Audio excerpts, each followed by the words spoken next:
దేవుని యొక్క పరిశుద్ధ నామానికి మహిమ కలుగును గాక. హల్లెలూయా, హల్లెలూయా. చేరొచ్చిన మీ అందరికీ కూడా ప్రభు అయిన యేసుక్రీస్తు నామములో పేరు పేరున ప్రతి ఒక్కరికి నా హృదయపూర్వక వందనాలండి. చిన్న ప్రార్థన చేద్దాం. మహోన్నతుడైన దేవానికి వందనాలు, సర్వోన్నతుడైన తండ్రి నీకు స్తోత్రాలు. ఇంతవరకు ఈ ప్రార్థనలో మీరు తోడుగుండి నడిపించారు, అందును బట్టి నిన్ను మహిమపరుస్తున్నా. దులి సేవకురాలను ఎందుకు పనికిరాందన్నయ్య, నీ ఎదుట నిలవడానికి అర్హత లేదని నైనా నన్ను మీరు నిలవబెట్టి ఉంటుండగా నన్ను మరుగుపరచండి నైనా. నాతోనూ నీ ప్రియ బిడ్డలందరితో మీరే మాట్లాడమని, ఘనత మహిమ ప్రభావాలు మీరే పొందుకుంటారని యేసు ఘననామాన్ని అడిగి వేడుకుంటున్నా మా పరమ తండ్రి. Amen, amen.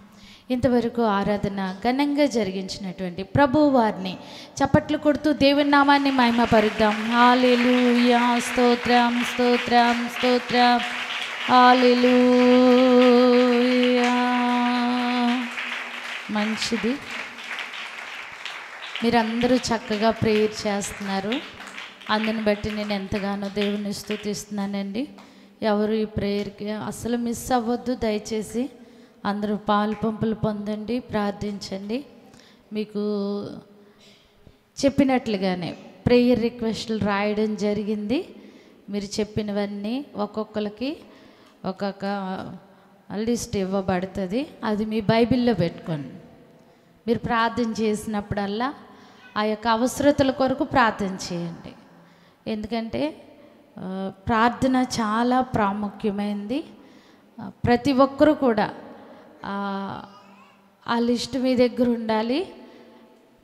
ప్రతిరోజు ప్రార్థన చేయాలి. మీ వ్యక్తిగతంగా ప్రార్థన చేసినప్పుడు కూడా ఆ అవసరతల నిమిత్తం ప్రార్థన చేయవలసిందిగా ప్రభు పేరిట నేను మనవి చేస్తున్నాను.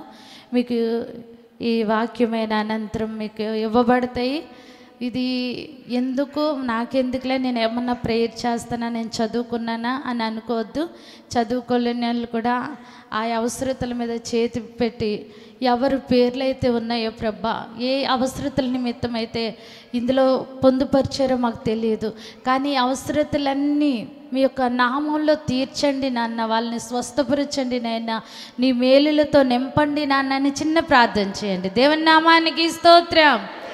మళ్ళీ మన ప్రభువారు కూడా ఆయన సిలువ మరణానికి వెళ్ళే ముందు గెత్సెమనే తోటల్లో ఆయన కూడా ప్రార్థన చేశారా లేదండి? చేశారు కదా. ఆయన మనందరికీ మాదిరి చూపించారు.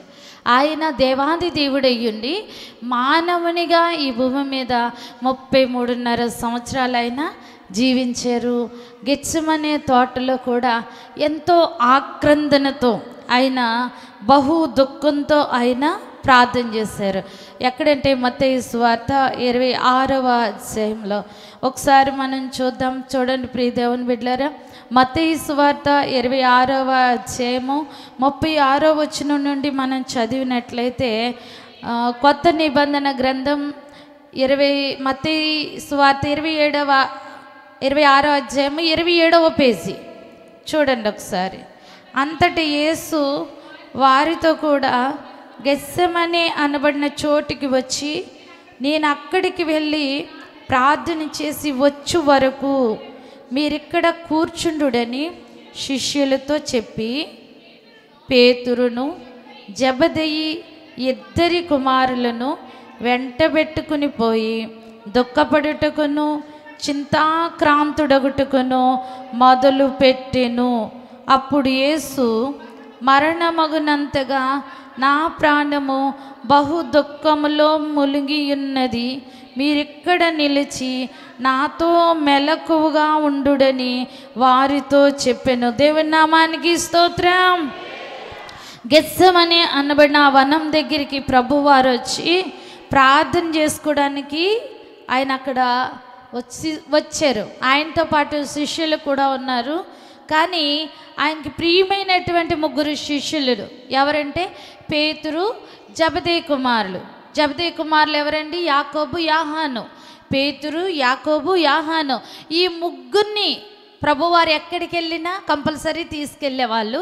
ఈ యొక్క ప్రార్థన చేస్తున్నప్పుడు కూడా ఈ 3 కూడా తీసుకుని వెళ్ళి ప్రార్థన చేస్తున్నాడు. అక్కడ ఏమని చెప్తున్నాడంటే వాళ్ళ ముగ్గురితో నేను మరణమగునంతగా నా ప్రాణం బహు దుఃఖంలో మునిగింది, కాబట్టి మీరు ఇక్కడే నిలుచుండండి, మీరు మెలకుగా ఉండండి, ప్రార్థన చెయ్యండి అని చెప్తున్నాడు. కొంత దూరం వెళ్ళంట, మళ్ళా ఆ శిష్యుల దగ్గర నుండి కొంత దూరం వెళ్ళి సాగిలిపడి, నా తండ్రి సాధ్యమైతే ఈ గిన్నె నా యుద్ధ నుండి తొలగిపోనిమ్మో, అయినను నా ఇష్ట ప్రకారము కాదు నీ చిత్త ప్రకారమే కానిమ్మని ప్రార్థన చేస్తున్నావు. దేవుని నామానికి స్తోత్రం.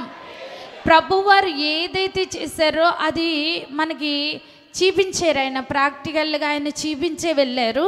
ఆయన గెస్సమనే ఆ వన్నంలో ప్రార్థన చేస్తున్నాడు. ఎలాగంట, మరణమగునంతగా నా ప్రాణము నాలో కృంగిపోతుంది, బహు దుఃఖంలో ఉంది, కాబట్టి ప్రార్థన చేయండి, మెలకుగా ఉండండి, మెలకుగా ఉండండి అని చెప్తుంటే వీళ్ళు మరలా ప్రభువారు వచ్చినట్టుగా మరలా మగతగానే ఉన్నారు. అయ్యో, కొద్దిసేపు మీరు మేలుకుని ఉండలేరా, నాతో కొద్దిసేపు మీరు ప్రార్థన చేయలేరా అని అడిగి మళ్ళీ ప్రార్థన చేస్తున్నాడు ప్రభువారు. మరలా వచ్చి చూసినట్టు మరలా నిద్రపోతున్నారు. నిద్ర భారం ఎక్కువైపోయింది. అప్పుడు ప్రభువారు అంటున్నారు, మీరు శోధనలో ప్రవేశించకుండానట్లు మెలకుగా ఉండి ప్రార్థన చేయుడి. దేవుని నామానికి స్తోత్రం. మెలకుగుండి ప్రార్థన చేస్తే మనం శోధనలో పడము అనే కదా ఇక్కడ అర్థం. అవునా కదా ప్రియ దేవుని బిడ్డలారా? మీరు శోధనలో ప్రవేశించకుండా ఉండాలి అంటే మీరు మెలకుగా ఉండి ప్రార్థన చెయ్యండి అంటున్నాడు. మనలో చాలామంది ఏం చేస్తాం, ప్రార్థన అనేటప్పటికి రావడం వస్తాం, ప్రార్థన చెయ్యాలంటే బద్ధకం. పక్కనున్న వాళ్ళు చిన్నగా కదిపితే చాలు కబుర్లు పెట్టేస్తాం, చిన్నగా మాట్లాడితే చాలు ఇంకా ప్రార్థన పక్కకి వెళ్ళిపోద్ది, కబుర్లు ఎక్కువైపోతాయి. లేకపోతే ఫోన్లే ప్రార్థన చేసుకుందాం అని ముసుకేస్తారు. స్త్రీలకి మరీ బాగుంటుంది, ముసుకేసేసుకున్నారనుకో ప్రార్థన చేస్తున్నారో నిద్రపోతున్నారో తెలియదు ఇంకెళ్ళకి కదా. చాలా మంచి అవకాశాలు ఉంటాయి స్త్రీలకి. అలా చేయకూడదు ప్రియ దేవుని బిడ్డలారా. మనము మెలకుగా ఉండి ప్రార్థన చేయాలి.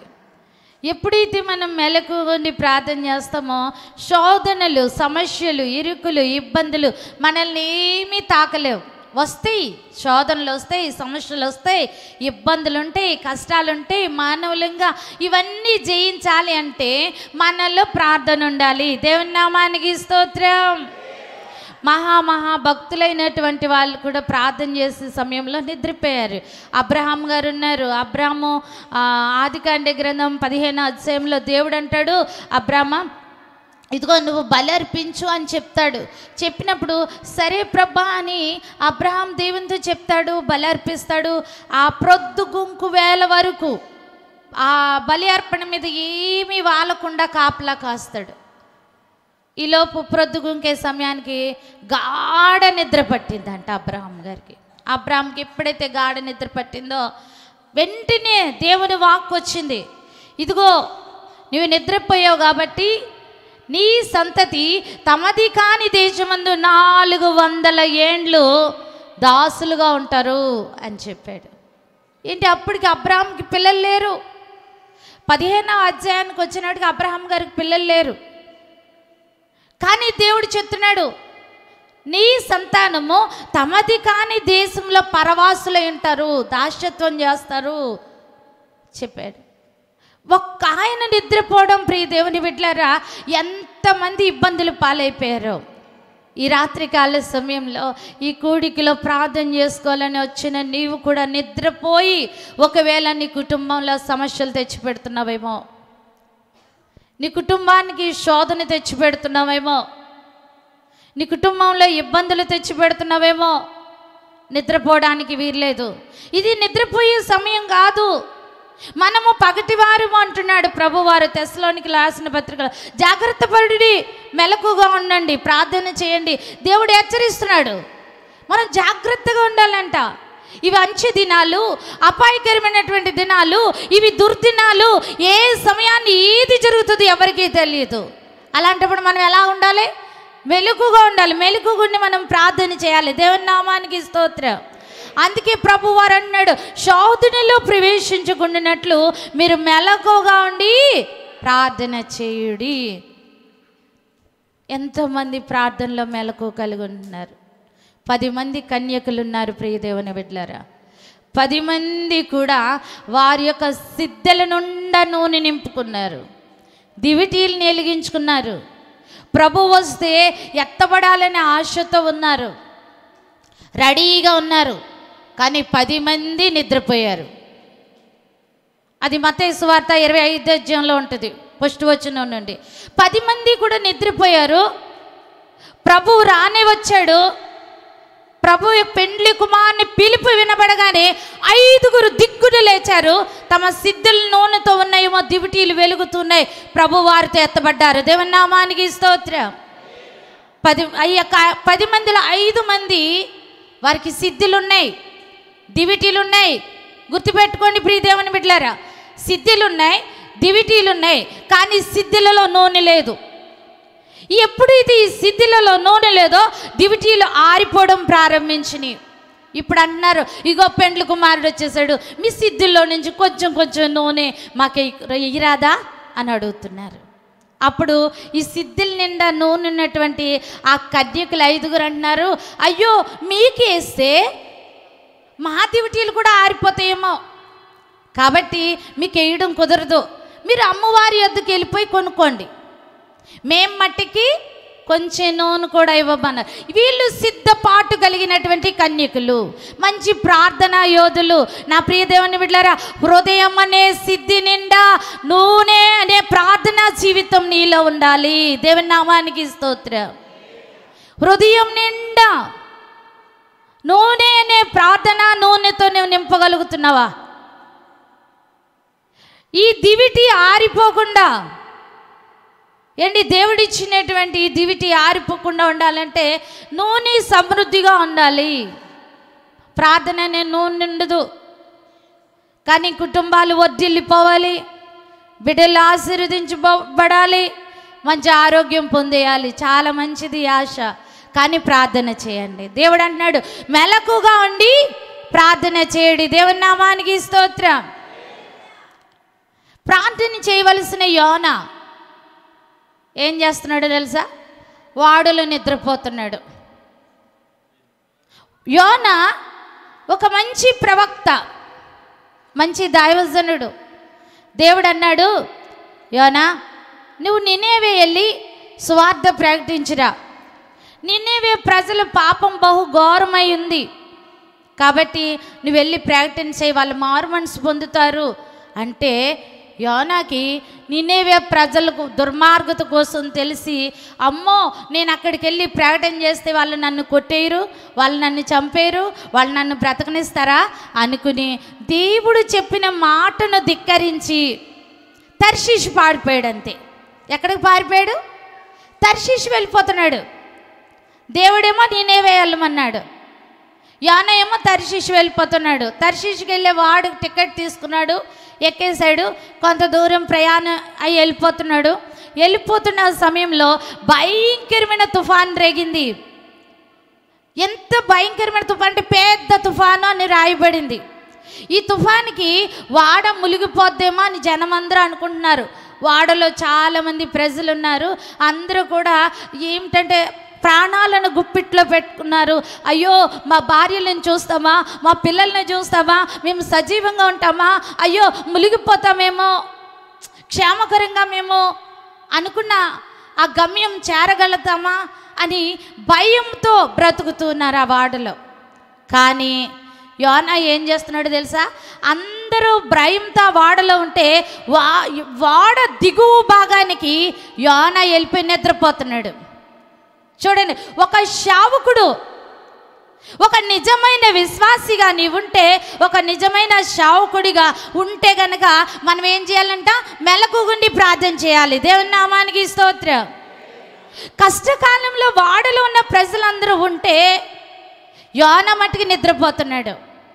అప్పుడు ఒక అన్యుడు వచ్చి అంటున్నాడు, ఓ ఈ నిద్రపోతా, ఎందాక నీవు నిద్రపోతున్నావు, లేచి నీ దేవునికి ప్రార్థన చెయ్యి అన్నాడు. ఎవరి చేత బుద్ధి చెప్పించాడు దేవుడు? ఒక అన్యుడి చేత. గొప్ప ప్రవక్త నిద్రపోతూ ఉంటే ఒక అన్యుడు వెళ్ళి బుద్ధి చెప్తూ ఉన్నాడు. వాళ్ళేమో తమ తమ దేవతలకు మొక్కుబడులు చేసుకుంటున్నారు. మేము బతికితే అది అర్పిస్తాం, బలి అర్పిస్తాం, నీ కోటకు వస్తాం, నీ కొండకు వస్తాం మొక్కుకుంటున్నారు అందరూ. కానీ అప్పుడు యోనా ఏమంటున్నాడో తెలుసా? ఇదిగో ఈ పెద్ద తుఫాను కేవలం నా వల్లే వచ్చింది, మీరందరూ కలిపి నన్ను ఎక్కడ పడేయమంటాడు? ఒకసారి తీస్తారా? సముద్రంలో పడేయండి అంటాడు.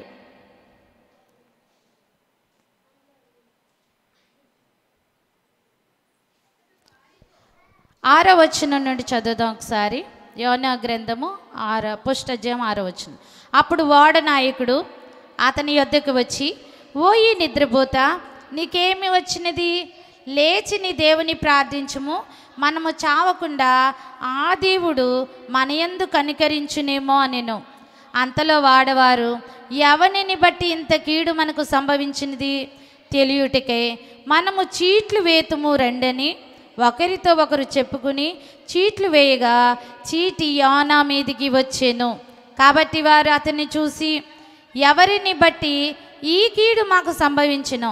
నీ వ్యాపారం ఏమిటో, నీవెక్కడి నుండి వచ్చితివో, నీ దేశమేదో, నీ జనమేదో, ఈ సంగతి అంతయు మాకు తెలియజేయమనగా అతడు వారితో ఇట్లనెను, నేను హెబ్రీయుడును, సముద్రమునకును భూమికిని సృష్టికర్తే ఆకాశమందుండు దేవుడైన యెహోవా యందు నేను భయభక్తులు గలవాడనైనాను.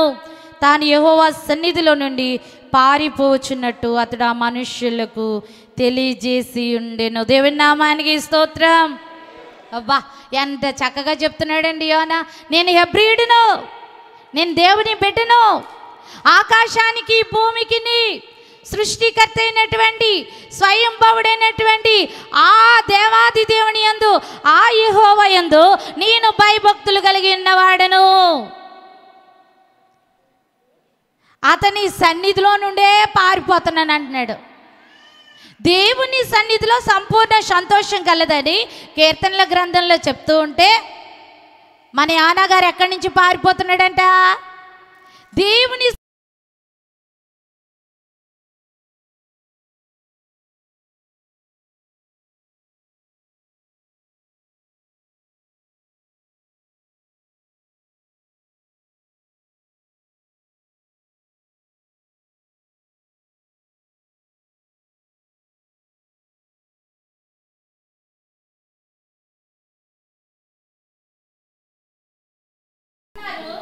సముద్రము పొంగుచున్నది, తుఫాను అధికమవుచున్నది, సముద్రము మా మీదికి రాకుండా నిమ్మలించినట్లు మేము నీకేమి చెయ్యాలి అని అడుగుతున్నారు. సముద్రం పొంగిపోతుందంట. కానీ సముద్రం పొంగిపోతే ఎవరైనా బ్రతుకుతారా? ఎందుకంటే వాడ మునిగిపోయే పరిస్థితికి వచ్చింది. తుఫాన్ ఏమో ఉండి కొద్ది అధికమైపోతుంది. అసలు మమ్మల్ని ఏం చేయమంటావు అని అడుగుతుంటే యోనా గారు అంటున్నారు, ఏమి లేదు, ఇదిగో నన్ను బట్టి ఈ గొప్ప తుఫాను మీ మీదికి వచ్చిన నాకు తెలిసినది, నన్ను ఎత్తి సముద్రంలో పడవేయండి, అప్పుడు సముద్రం మీ మీదికి రాకుండా నిమ్మలించునని అతడు వారితో చెప్పినను. వారంట అస్సలు కొంచెం కూడా యోనాని పాడేయడానికి ఒప్పుకోవట్లేదు. ఎందుకంటే ఆకాశానికి భూమికి సృష్టికర్త అయినటువంటి ఆయన సేవకుని అని చెప్తుంటే, ఆ సేవకుని పాడేస్తే ఇంకెంత ఉగ్రత మన మీదకి వచ్చేస్తుందో అని భయపడిపోతున్నారు. భయపడిపోయి ఏం చేస్తుందో తెలుసా? వాడ నడపడానికి బహు తిప్పలు పడుతున్నారు. తిప్పలు పడి ఆ వాడలో ఉన్న సామాను అంతా సముద్రంలో పడేస్తున్నారు. ఎంత పడేసినా ఉండి వెళ్ళి తుఫాను పెరిగిపోతూనే ఉంది, పెరిగిపోతూనే ఉంది, తగ్గట్లేదు. ఇంకా వాళ్ళు ఏం చేశారంటే వెంటనే యోనాన్ని తీసుకెళ్లి సముద్రంలో పడవేశారు. దేవుని నామానికి స్తోత్రం. వాళ్ళు అనుకుంటున్నారట, నిర్దోషిని చంపిద్రన్న నేరం మా మీదికి మోపకుందువు గాక అని యెహోవాకు ప్రార్థించి ఇతన్ని సముద్రంలో పడేశారు. ఎప్పుడైతే సముద్రంలో పడేశారో సముద్రం నిమ్మలమైపోయింది. దేవుని నామానికి స్తోత్రం. ఎప్పుడు నిమ్మలమైంది?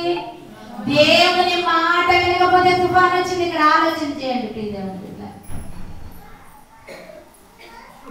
సముద్రము దేనికి సూచన అంటే నా ప్రియ దేవుని బిడ్డలారా, లోకానికి సూచన అయింది. వాడ మానవునికి సూచన అయింది. ఈ లోకం అనేటువంటి సముద్రంలో ఈ వాడ లాంటి మానవుడు ప్రయాణం చేస్తూ ఉన్నప్పుడు ఎన్నెన్నో తుఫాన్లు వస్తూ ఉంటాయి, ఎన్నెన్నో సమస్యలు వస్తూ ఉంటాయి, ఎన్నెన్నో శోధనలు వస్తూ ఉంటాయి. వచ్చినప్పుడు ఈ యొక్క సముద్రంలో, ఈ సముద్రం లోకం అనే సముద్రము ఈ వాడలోనికి వస్తే మునిగిపోతుంది. కానీ ఈ వాడలోకి ఈ సముద్రపు నీరు రానివ్వకూడదు. వాడ మునిగిపోతుంది సముద్రపు నీరు వస్తే. నీలో కూడా ఒక దేవుని ఎరిగిన ఒక విశ్వాసిగా ఉండి నీలోకి లోకము ప్రవేశించిందంటే నీ భక్తి జీవితం వ్యర్థమైపోతుంది, నీ ఆత్మీయ జీవితం పతనమైపోతుంది. కాబట్టి నువ్వేం చేయాలి? చాలా జాగ్రత్తగా భక్తి చేయాలి. చూడండి, ఇది నన్ను బట్టి వచ్చిన తప్పనుకున్నాడు యోనా. కేవలం నన్ను బట్టి తుఫాన్ వచ్చింది కాబట్టి మీరు ఏం చేస్తారో తెలుసా, నన్ను తీసుకెళ్లి సముద్రంలో పడేయండి అన్నాడు. చూడండి ఎంత గ్రహింపు యోనాకి. నిద్రపోయాడు. నిద్రపోవడం వల్ల వాడ మునిగిపోవడం ప్రారంభించింది. ప్రార్థన చేసే సమయంలో నా ప్రియ దేవుని బిడ్డలారా, నిద్రపోకూడదు. దేవుడు అంటున్నాడు, రేయి మొదటి జామున లేచి నీ పసిపిల్లల ప్రాణం కొరకు మొదలుపెట్టు. ఎప్పుడు లేగాలంట? రేయి మొదటి జామున. మరి లేస్తున్నారా? ఇందాక నేను గమనించాను, చాలా మంది మాట్లాడుకుంటున్నారు. కొద్ది సమయమే మనం ప్రార్థన చేసుకునేది. ఒక అరగంట ప్రార్థన చేద్దామంటే ఒకరికొకరు ఎంత బాగా కబుర్లు చెప్పుకున్నారు. ఎదురున్న వాళ్ళే ప్రార్థన చేస్తున్నారు, అనుకున్న వాళ్ళు కబుర్లు చెప్పుకుంటున్నారు. కబుర్లు చెప్పుకోవడానికి కాదు నా ప్రియ దేవుని బిడ్డలారా. దేవుడు ఏమంటున్నాడో తెలుసా, దినములు చెడ్డవి గనుక సమయాన్ని పోనీయక సద్వినియోగం చేసుకోండి, అజ్ఞానుల వలె ఉండొద్దు, మీరు జ్ఞానులుగా నడుచుకోండి అంటున్నాడు. దేవుని నామానికి స్తోత్రం. ఇప్పుడు సమయాన్ని మనం దుర్వినియోగం చేస్తున్నామంటే జ్ఞానులమా అజ్ఞానులమా? దుర్వినియోగం చేస్తున్నామంటే అజ్ఞానులము. అదే సమయాన్ని మీరు సద్వినియోగం చేస్తున్నారంటే జ్ఞానులతో సమానమే. కాబట్టి నా ప్రియ దేవుని బిడ్డలారా, దేవుడు ఏమంటున్నాడో తెలుసా, శోధనలో ప్రవేశించకుండానట్లు మీరు మెలకుగా ఉండి ప్రార్థన చేయుడి. ప్రార్థన చేయవలసినటువంటి యోనా వాడ దిగువ భాగానికి వెళ్ళిపోతున్నాడు. మనం కూడా ముందు భక్తి చేసినప్పుడు అందరికంటే ముందు మనమే ఉంటాం, తర్వాత వెనక్కి వెళ్ళిపోతాం, పరిచర్యలు వెనక్కి వెళ్ళిపోతాం, పాటలు పాడడంలో వెనక్కి వెళ్ళిపోతూ ఉంటాం, ప్రార్థన చేయడంలో వెనక్కి వెళ్ళిపోతూ ఉంటాం, ఆరాధనకు వచ్చి రావడంలో వెనకుంటాం. ముందు బాగానే ఉంటాం, బయలుదేరడం బాగానే బయలుదేరాడు యోనా. కానీ ఆ నినేవే పట్టణ ప్రజలు చూసి భయపడ్డాడు. ఎవరు అన్యులకు మనం భయపడకూడదు. మన నిజ దేవుడు లోకరక్షకుడైనటువంటి ప్రభు వారిని మనం వెంబడిస్తున్నాం. ఎందుకు అన్య జనాంగానికి భయపడాలి? చావైనా బ్రతికైనా దేవుని కోసమని మనం ముందుకు సాగాలి తప్ప ప్రియ దేవుని బిడ్డలారా పారిపోయే వారిగా ఉండకూడదు. యెహోవా సన్నిధి నుండి నేను పారిపోతున్నానని చెప్తున్నాడు యోనా. ఏంటి? యెహోవా సన్నిధిలోనేమో సంపూర్ణ సంతోషం ఉంది, యెహోవా సన్నిధిలో ఆనందం ఉంది, యెహోవా సన్నిధిలో ఆరోగ్యం ఉంది, యెహోవా సన్నిధిలో నెమ్మది ఉంది. ఇంత మంచి సన్నిధిని విడిచిపెట్టి పారిపోతున్నానని చెప్తున్నాడు. చూడండి, యోనా ప్రార్థన చేస్తే ఆ చాప గొడుపులో నుండి ప్రార్థన చేస్తే కనికర పూర్ణుడైనటువంటి దేవాది దేవుడు మాట వినకపోయినా దేవుని కనికరాన్ని ప్రార్థన ద్వారా పొందుకున్నాడు యోనా. దేవుని నామానికి స్తోత్రం. అందుకే ప్రభువారు అంటారు కీర్తన గ్రంథంలో, అయ్యో ఇశ్రాయేలు, నీవు నా మాట విని ఎడల ఎంత మేలు అంటాడు. దేవుని మాట వినాలి, దైవ సేవకుల మాట వినాలి, తల్లిదండ్రుల మాట వినాలి. మాట వినుట చాలా శ్రేష్టం. మాట వినుట చాలా శ్రేష్టమైనది. ఇదిగో మన యోనా కూడా దేవుని సన్నిధి నుండి తప్పిపోయినప్పటికీ కూడా, ఆ యొక్క సముద్ర గర్భంలో పడిపోయినప్పటికీ కూడా దేవుడు చేపను పంపించి ఆ చేప కడుపులో యోనాన్ని భద్రంగా దాచాడు. యోనా ఏమో తర్షీష్కి వెళ్ళాలని ప్రయాణం వెళ్తూ ఉంటే, ప్రియ దేవుని బిడ్డలారా, మన ప్రభువు ఏం చేస్తున్నాడు తెలుసా? చేప కడుపులో పెట్టి ఇప్పుడు నినివేకి తీసుకెళ్ళాడు. దేవుని నామానికి స్తోత్రం. అందుకే ఆ 139వ కీర్తనలో అంటాడు, యెహోవా సన్నిధి నుండి నేను ఎక్కడికి పారిపోగలను? నేను ఆకాశానికి ఎక్కెళ్ళినా అక్కడ ఉన్నాడు, సముద్ర దిగాంతంలో దిగిపోయినా అక్కడే ఉన్నాడు, నేను పట్టుకున్నా అక్కడే ఉన్నాడు, నేను ఎక్కడికి పారిపోతాను అసలు నేను అంటున్నాడు 139వ కీర్తనలో. ప్రియ దేవుని బిడ్డలారా, దేవుణ్ణి కాదని మనం ఏమీ చేయలేము. అందుకే దేవుని మాట వినాలి. ఈ యొక్క 40 రోజులు ప్రార్థనలో చక్కగా దేవుని మాట విందాం. దేవుని మాట విని ప్రార్థన చేద్దాం. ప్రార్థన చేసి ప్రతి అంశాన్ని మనం పొందుకుందాం. చూడండి, ఎప్పుడైతే చేప ఈ యొక్క యోనాని నినివే ఆ యొక్క సముద్రపు నది ఒడ్డున కక్కినప్పుడు, ఇప్పుడు యోనా గారి బుద్ధొచ్చి ఏం చేస్తున్నాడు తెలుసా? శుభ్రంగా ఆ నినివే పట్టణం అంతా తిరిగి వస్తున్నాడు. తిరిగి వచ్చి, ఇదిగో 40 రోజుల్లో ఈ పట్టణం నాశనం అయిపోతుంది, జాగ్రత్త అని హెచ్చరిస్తూ ఉన్నాడు. అదే ముందు హెచ్చరిస్తుంటే ఆ తుఫాన్ వచ్చిండినా, ఆ శోధన యోనాకు వచ్చిండినా? అందుకే అంటారు మరి, విశ్రాంతి దినాన్ని మానకండి, అది పరిశుద్ధంగా ఆచరించండి, విశ్రాంతి దినాన్ని ఉల్లంఘిస్తే మరణ శిక్ష అని సేవకులు చెప్తూ ఉన్న ఆ విశ్రాంతి దినాన్ని రోజునే వెళ్ళిపోతారు ఫంక్షన్కి. ఆ విశ్రాంతి దినాన్ని రోజునే ముఖ్యమైన పని పెట్టేసుకుంటారు, అన్ని విశ్రాంతి దినాన్ని. కానీ దైవ సేవకులమే హెచ్చరిస్తూ ఉంటారు. ఆ తర్వాత ఏదో ఒక చిన్న బొగ్గు పెట్టినప్పటికీ ఇది దేవుడు ఎత్తిన శిక్ష అండి బాబు, నేను ఎప్పుడు ఇంక విశ్రాంతి దినాన్ని తప్పిపోనండి అంటారు. ఎప్పుడు చిన్న ముళ్ళు గుచ్చుకుంటే, మరి ముందే వినొచ్చు కదా, ముందే వినొచ్చు కదా దేవుని మాట.